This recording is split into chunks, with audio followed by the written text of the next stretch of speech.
Assalamualaikum warahmatullahi wabarakatuh dan salam Malaysia Madani. Saya Khairul Iman Hafi bin Khairul Izani dari JEA 1100 Sekolah Menengah Kebangsaan Kangkar Belai Johor. Sebagai pelajar tingkatan 4, saya sentiasa meletakkan pembinaan jati diri, kepimpinan serta sahsiah unggul sebagai keutamaan diri.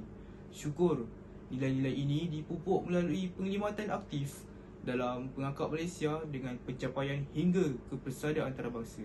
Sinonim dengan Wawasan Rancangan Pendidikan Malaysia RPM 2026 hingga 2035.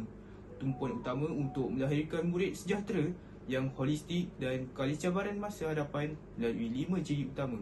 Generasi yang beradab mulia sebagai tunjang peribadi, berilmu pengetahuan sebagai penyuluh kehidupan, berkemahiran tinggi agar relevan dengan tuntutan global, berdaya tahan dalam menempuh apa jua rintangan fizikal maupun mental, dan berkeyakinan untuk berani ke hadapan menyerlahkan potensi diri. Saya yakin melalui RPM 2026 hingga 2035 kita mampu membentuk generasi pelapis yang bukan sahaja cemerlang, malah seimbang dunia dan akhirat. Educate today, empower tomorrow. Sekian, terima kasih.